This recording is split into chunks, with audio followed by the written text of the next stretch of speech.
Hello, friends, and welcome back to Malicious Compliance Stories. Sadly, with small children in retail, there seems to be the methodology of asking the same question until someone says yes. Unfortunately, it often works. But before we begin, best way to support our channel is to leave comments, like, and subscribe with the turned-on bell so you don't miss the new video every single day. Here we go. Customer gets told no. I work in a scratch and dent appliance store as kind of a middle manager, and it comes with its share of headaches. We've got a few players here, so it'll be OM for old man, me for me, Jane and Sarah are co-workers, and M is my manager. Story time. OM comes into our store yesterday looking to purchase a washer. He goes to the cheapest one he could find and is asking Jane about our delivery service. He explains to her that some time ago he had purchased a refrigerator from us, but our delivery team refused to deliver it because they didn't have a clear path. The way he puts it, they just didn't want to do it because they didn't want to go over some railing. Jane: well, is that something they'll have to do with this? OM: probably. Jane: well, then I'm afraid they won't be able to deliver this. I wasn't in the store yet, so I'm not exactly sure how the conversation went, but she told him they can't lift appliances over railing. He writes down the information for the washer and says he'll be back. Cut to a few hours later when Sarah and me walk in to start our shifts, and not 5 minutes later, OM walks back in. Sarah ended up helping him out as Jane and me were busy with others. Jane was able to tell me he was a pain, but that's all I knew at the time. 45 minutes, a ridiculous amount of time to buy a washer you already know you want. Later, I see Sarah finishing up and OM walking to the door. I go to Sarah and ask how it went. Sarah: oh, he was awful, and he asked me if they'd lift the washer over rails. I told him no, but he insisted he still buy it. Me: you told him point blank they will not do that? Sarah: oh yeah. So I notice OM is still at the front, almost as if he's waiting for me. I go to talk to him, and he jumps right into telling me how these guys are going to have to lift the washer over some rails in order to get it in, so I'll now be the third person today to tell him that's not going to happen. Me: I'm sorry, sir, but our delivery company's policy is if they can't wheel it in on a dolly on a straight path, they won't do it. OM: well, it's not very far, just kind of up and over. Me: that may be, sir, but they still won't do it. OM: well, I can't help it you guys are weak and can't lift something. Me: it's not about them being weak, sir, it's just their policy. OM: well, how about I just cancel everything then? Me: gladly. Hand me your receipt there and I'll be more than happy to void the sale. He hands it to me and I'm gone before he can even change his mind. I void it, write void across all the paperwork and the receipt, and march it right back to him. I think I'm done here, but no, he's got one more. OM: so if I come back with someone with a truck, I can get it at the same price? Me: yes, sir, as long as it's still here, you can repurchase it. OM: who do you guys recommend to people who your weak delivery guys can't deliver to? I was a little confused by the question, so I asked him to repeat it. OM: if your guys can't or won't deliver, who do you recommend? Me: well, sir, I guess normally I'd recommend they purchase from somewhere with a delivery policy that better suits their needs, or finding someone with a truck. OM looks at me like I just slapped him in the face, total shock on his face. So you don't recommend anybody? Me: no. Those are normally the two things I tell people if they can't follow our delivery policy. So he shakes his head and leaves. Sarah wanted to tell him thanks for taking food out of my 2-year-old daughter's mouth, but I held her back. Me, Sarah, and Jane all have a good laugh about it, and I go tell M what happened. M: oh no, I know that man. Did he look like exact description of OM? Me: yup. M: so let me tell you what happened last time. He lives in a condo with a patio on stilts. The fridge needs to go up the stairs, but it wouldn't go around the corner, so he wanted them to have it set on the stairs with one of them on top of the patio and somehow lift it over on top. But the thing is, he didn't tell us that when he bought it. So they get out there and he throws a fit when they tell him they can't do it. At this point, I'm just dumbfounded. I can't believe that somehow this guy got it in his head that it was okay to ask literally 5 different people over the course of his 2 visits the same question. Why do you expect a different answer? To make the rest of this short, he came back a little later with some people who were going to deliver it for him, But then he had to leave to get the truck and never came back. Money says I go in today and he's either there or been there and tried to talk someone else into it.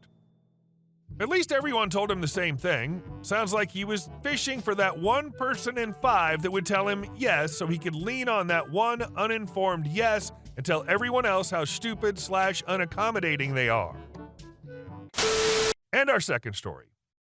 Entitled Karen at Walmart.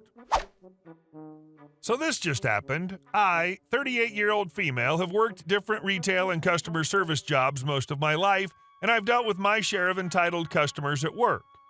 I've even been mistaken as an employee at a bunch of stores, but this was my first confrontational experience as a customer.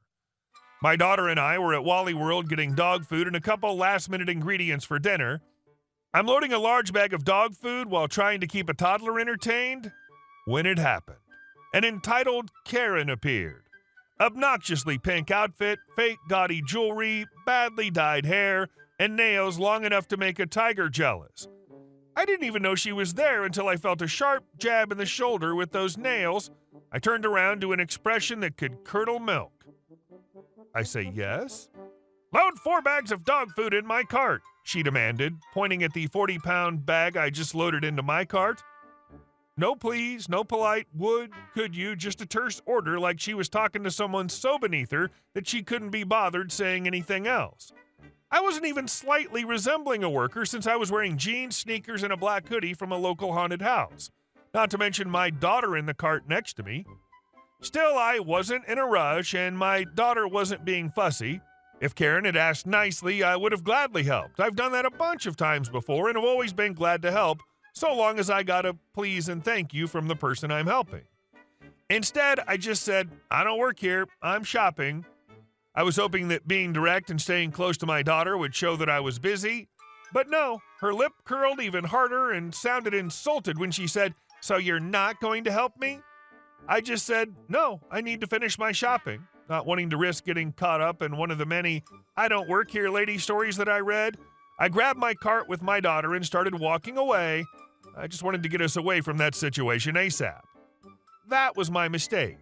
Never turn your back on a rabid animal. I barely registered Karen's indignant huff before she grabbed me by the hood of my sweater and yanked. This freaked me out from suddenly being choked. I'm someone that's been trained in self-defense, martial arts, and was raised around a bunch of bikers. If maternal instincts weren't telling me to get my daughter out of danger, I probably would have done a lot more damage to the woman than I did. I swung my arm back as hard as I could to force her to let go. I made contact with something hard enough that she let go with a yelp, and I hightailed it to the front of the store to report what happened. The employees, manager, and security were on their game and immediately went looking for Karen as soon as I told them what happened and gave a description. Unfortunately, Karen was gone by the time they went looking for her. The manager still contacted police and a report was filed. I definitely wanted to press charges if I could. According to security, after I hit the woman's bracelet-covered wrist with my closed fist and ran off, she looked really upset and insulted, but then got an oh crap look. She started looking around until she looked directly at a camera. Karen then grabbed her purse and sprinted out of the store, leaving her cart and groceries behind. Guess she wasn't a complete idiot after all and realized how badly she messed up. The manager promised to keep an eye out for her. The police said they'd contact me if needed. My hand got bruised from how hard I hit her, and she left a line on my neck from trying to choke me. My daughter had no idea that anything bad happened. She was giggling when I was running her and the cart to the front. The next day, I got a call from the officer I talked to. Either Karen grew a conscience or someone forced her to turn herself in. She showed up at the police station the next day looking like a scolded puppy when she got there. Officer's description. Officer asked if I still wanted to press charges and said she'd likely get probation or community service. I told him that I did still want to. Part of me wonders, did she actually feel bad? Did her husband or wife or whatever ask her why she didn't have the dog food and force her to confess? Or did she come in so she wouldn't be arrested and get a lighter sentence? I don't know. I'm just surprised that she did. Good chance she didn't feel bad about it, and very likely will do it again. Probation doesn't seem to be enough to deter these entitled imbeciles from assaulting people until they actually have to sit in a jail or prison cell for an extended period of time. They just don't get it. Your community should be profusely thanking you for taking the first steps to getting that menace off the streets. Pressing charges and having her face some kind of consequences is a start. And our last story. HOA that came out of nowhere. We've lived in our current home for 25 years. During that time, there was never an HOA. We never signed any CC&Rs. In 2019, our neighbors formed an HOA and became a nonprofit business. They sent a letter to all neighbors introducing themselves along with a CC&R document that people have never seen or signed that's dated from 1991. They did not hold an election for their positions and seemed to be self-appointed. They then demolished a brick wall at the entrance to the neighborhood and demanded $700 from all homeowners. They deemed it unstable and irreparable. Some neighbors paid and some did not and rejected the HOA as one never existed before. They, the HOA, stated that they spent $70,000 to build approximately 50 feet of brick wall. Now they're attempting to issue fines and place liens on homes for having boats, trailers, or RVs in driveways. We've stored a boat in our driveway for 13 years with no issue or complaint and have now received one of these threatening letters. Update. So we contacted an attorney and ensured that we aren't actually in an HOA. Have said attorney send the HOA a cease and desist letter telling them to go F off. This HOA tale is a roller coaster of absurdity. Imagine 25 peaceful years, then suddenly, out of the blue, neighbors decide to unleash an HOA frenzy. No signed CC&Rs, no homeowner consent, just a 1991 document magically appearing. Hey guys, thank you all for watching the video. I'll see you in the next one.